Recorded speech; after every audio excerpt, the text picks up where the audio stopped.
ఓం నమ శివాయ. భం భైరవాయ నమ. నమో రాజశ్యామలాదేవియే నమ. విధాత టీవీ ప్రేక్షకులందరూ సుఖ సంతోషాలతో ఉండాలని మనస్ఫూర్తిగా ప్రార్థిస్తూ మీ విశ్వసాయి గురూజీ. ఈ రాశిఫలాల్లోకి వెళ్లే ముందుగా ఒక ముఖ్యమైనటువంటి విషయం మీకు చెప్పాలి. ఈ నెల అంటే జూన్ 29 సోమవారం నాడు జ్యేష్ఠ మాస పౌర్ణమి. ఇది నిజ జ్యేష్ఠ పౌర్ణమి, ఎంతో విశిష్టమైనది. దీన్ని ఏరువాక పౌర్ణమి అని కూడా అంటారు.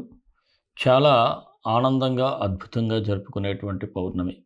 ఇటువంటి మహత్తరమైనటువంటి రోజున అందరికీ మన ఈ దివ్యక్షేత్రంలో త్రిపుర భైరవి సమేత అష్టభైరవ సమేత మహాకాళభైరవ మృత్యుంజయ హోమాన్ని చేయాలని మనం సంకల్పించడం జరిగింది. ఈ హోమంలో ఎవరైనా పాల్గొనవచ్చు. అంటే ఒక బాధలు ఉన్నవారే కాదు, బాధలు రాకుండా కూడా ముందు జాగ్రత్తగా ఈ హోమంలో పాల్గొనవచ్చు. చాలామందికి వివాహ సమస్యలుంటాయి, కోర్టు సమస్యలుంటాయి, ఉద్యోగంలో అనేకమైన సమస్యలు, ఎందుకంటే పై అధికారుల ఒత్తిడి కూడా ఎక్కువగా ఉంటుంది. అలాగే ప్రమోషన్లో ఆటంకాలు ఉంటాయి. అలాగే దాంపత్య జీవనంలో సమస్యలుంటాయి. విద్యార్థులకు కోరుకున్న కళాశాలల్లో రాక సీట్లు చాలా బాధపడుతూ ఉంటారు.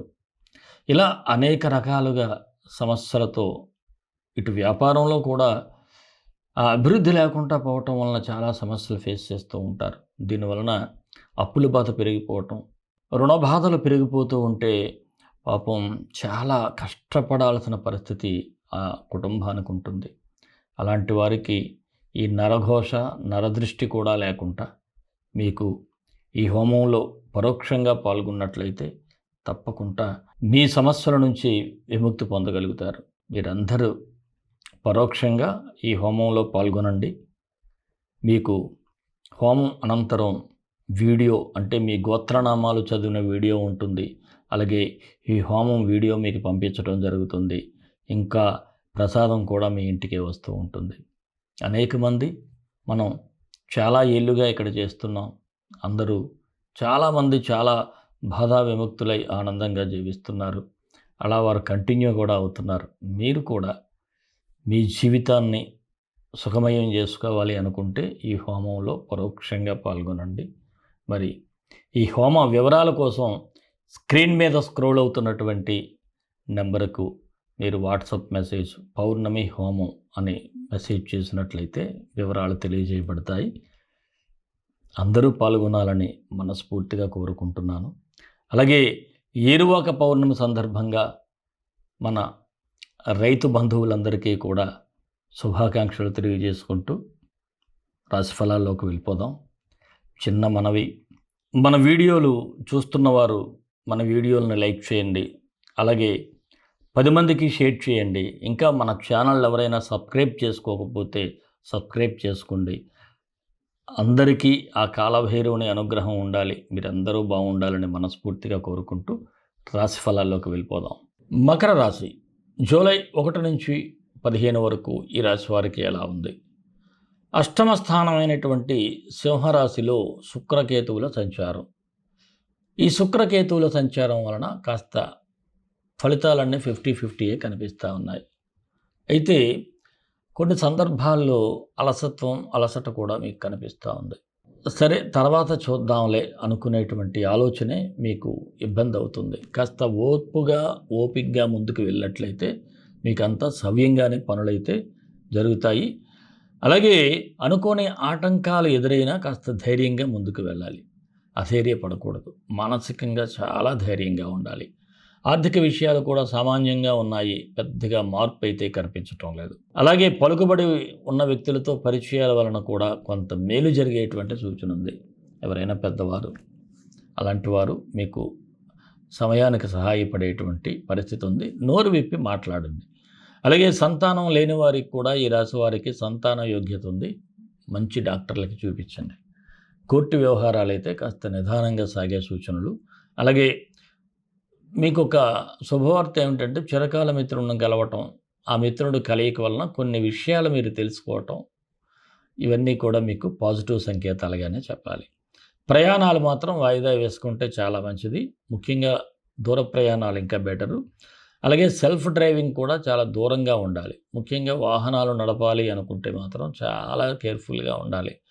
సాధ్యమైనంత వరకు మీరు అవాయిడ్ చేయటమే మంచిది. అలాగే బంధుమిత్రులతో కూడా విభేదాలు అయితే కనిపిస్తూ ఉన్నాయి. మీరు వారితో మాట్లాడేటప్పుడు సాధ్యమైనంత వరకు తక్కువ మాట్లాడండి. అలాగే స్త్రీలతో కూడా మాట్లాడేటప్పుడు చాలా జాగ్రత్తగా ఉండాలి. లేనిపోయిన అభాండాలు కూడా వచ్చేటువంటి సూచనలు ఉన్నాయి. స్థిరాస్తులు కొనుగోలు చేయాలి అనుకునేవారు మాత్రం కాస్త ఆగి కొనుక్కోవటం చాలా మంచిది. ఇక గృహ నిర్మాణ ప్రయత్నాలు ఆలస్య సూచనలు అయితే ఉన్నాయి. నిరుద్యోగులైతే అవకాశాల కోసం చాలా గట్టిగా శ్రమించాలి. మరి రాజకీయ నాయకులకైతే మీరు ఏ నిర్ణయాలు తీసుకున్నా అది ప్రజలకు ఉపయోగపడే నిర్ణయాలే తీసుకుంటారు. అయితే ప్రజా ఉపయోగమైన నిర్ణయాలైనా కొంతమంది ప్రత్యర్థులు మాత్రం వాటిని చెడుగా చిత్రీకరించేటువంటి పరిస్థితులు అయితే ఉంటాయి. ఇక ఉద్యోగస్తులకు సకాలంలోనే పనులన్నీ పూర్తవుతున్నప్పటికీ కూడా ఏదో ఒక తెలియని మానసిక ఒత్తిడి అయితే మీకు ఎక్కువగానే ఉంటుంది. అటు పై అధికారుల వల్ల కావచ్చు, మరొకటి కావచ్చు. ఇక వ్యాపారస్తులకైతే స్వల్ప లాభాలే కనిపిస్తూ ఉన్నాయి. నూతన పెట్టుబడులకు కూడా అనుకూలమైన సమయం కాదు. ఏదైనా ఒక నిర్ణయం తీసుకోవాలి అనుకుంటే 1కి 10 సార్లు ఆలోచించటం, మీ యొక్క వ్యక్తిగత జాతకాన్ని చూపించుకోవటం చాలా మంచిది. ఇక జాయింట్ బిజినెస్ చేసేవారికి కూడా కొత్త ఒప్పందాలు ఏదైనా ఉంటే చేసుకోవడానికి అనుకూలమైన సమయంగానే చెప్పుకోవాలి. షేర్ మార్కెట్లో కూడా పెట్టుబడులు పెట్టకపోవడం చాలా మంచిది. చిరు వ్యాపారస్తులకైతే సాధారణంగానే ఉంది. కళాకారులకు టీవీ, సినీ, ఇతర కళాకారులకు అవకాశాలు వచ్చినట్లే ఉంటుంది. చేతి వరకు వచ్చి చేజారిపోయే సూచనలు ఉన్నాయి. ఆరోగ్యపరంగా జాగ్రత్తగా ఉండాలి. అలాగే ఎముకలకు సంబంధించినటువంటి ప్రాబ్లమ్స్ అయితే వచ్చే సూచనలు ఉన్నాయి. విద్యార్థులు మాత్రం చదువు మీద చాలా ఫోకస్ పెట్టాలి. లేదంటే పరీక్షల్లో మీరు కాస్త వెనకబడే సూచనలు అయితే ఉన్నాయి. మరి ఈ రాశి వారికి అనుకూలమైన తేదీలు 2, 7, 13, 14. నిదానంగా వ్యవహరించాల్సిన తేదీలు 4, 9, 10, 11. మరి మకర రాశి వారికి మరిన్ని మంచి ఫలితాల కోసం విశ్వగురు సక్సెస్ మంత్రాలు పఠించండి, విజయాలు సాధించండి. ఈ రాశి వారు నవగ్రహ స్తోత్రం చదువుకుంటే బాగుంటుంది. ఓం ఆదిత్యాయ చ సోమాయ మంగళాయ బుధాయ చ గురు శుక్ర శనిభ్యచ్చ రాహవే కేతవే నమః. ఈ మంత్రాన్ని ప్రతినిత్యం కూడా ఒక 21 సార్లు ఉదయం, 21 సార్లు ప్రదోష వేళలో చదువుకోండి. చక్కటి ఫలితాలు ఉంటాయి. అలాగే శివాలయంకి వెళ్ళి అర్చన చేయించుకోండి. ఇంకా అవకాశం ఉంటే మన క్షేత్రంలో పౌర్ణమి నాడు జరిగేటువంటి హోమంలో పరోక్షంగా పాల్గొంటే మీకు సత్ఫలితాలు అద్భుతంగా ఉంటాయి. మరి మన ఇష్టదైవం కాళభైరవుడు, కాళభైరవ గాయత్రి. కాళకాళాయ విద్మహే కాళాతీతాయ ధీమహి తన్నో కాళభైరవ ప్రచోదయాత్. సర్వే జనా సుఖినో భవంతు, లోకా సమస్తా సుఖినో భవంతు. దేశం కోసం, ధర్మం కోసం, భారతీయ సంస్కృతి విలువల కోసం పాటుపడదాం. స్వస్తి.